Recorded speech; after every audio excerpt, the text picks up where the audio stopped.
So இப்போ உங்களுக்கு இருக்கக்கூடிய பிரச்சனை முடக்குவாதம்னு நம்ம 3 வருஷமா தெரிஞ்சுக்கிட்டோம். ஸோ 3 வருஷமா நம்ம எடுத்துக்கூடிய அறிகுறிகளுக்கான மாத்திரைகள் நமக்கு ஒரு காலகட்டத்துக்கு அப்புறம் நமக்கு பெரிய அளவுல உபயோகப்படுத்தினாலும் நமக்கு அறிகுறிகள்ல இருந்து ஒரு நல்ல ரிலீஃபோ நிவாரணமோ நமக்கு தரதில்லைன்றது உங்களுக்கு கண்டிப்பா இப்ப தெரிஞ்சிருக்கும்.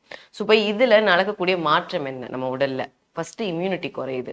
எதிர்ப்பு சக்தி ரொம்பவே நமக்கு குறைஞ்சிடுது. அது மட்டும் இல்லாம நமக்கு என்ன ஆகுது, வயிறு சம்பந்தப்பட்ட பிரச்சனையும் இருக்கு, செரிமானத்துல பிரச்சனை இருக்கு, மோஷன் போகிறதுல பிரச்சனை இருக்கு.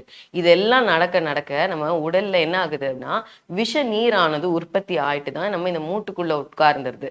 ஸோ இந்த நமக்கு உற்பத்தி ஆகக்கூடிய உணவு உணவு மூலியமா செரிமானமாகி கிடைக்கக்கூடிய சத்துக்கள் வந்து விஷ நீரா உற்பத்தி ஆச்சு அப்படின்னா நம்ம பிளட்ல தானே போய் கலக்கும். ஸோ நம்ம பிளட்ல தான் இதனுடைய டெஸ்ட் எல்லாம் பண்ணி பார்ப்போம். ஸோ இதெல்லாம் அந்த ஆர்ஏ ஃபேக்டர் சொல்லக்கூடியது ஒரு சிலருக்கு பாசிட்டிவ்னு வரலாம், ஒரு சிலருக்கு நெகட்டிவ்னே வரலாம்.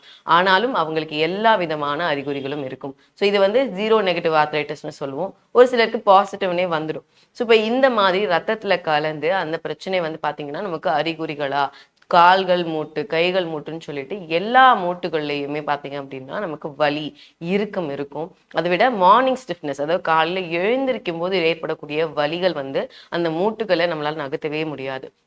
ஸோ அந்த அளவுக்கு வலியினுடைய அளவு அதிகமா இருக்கும்.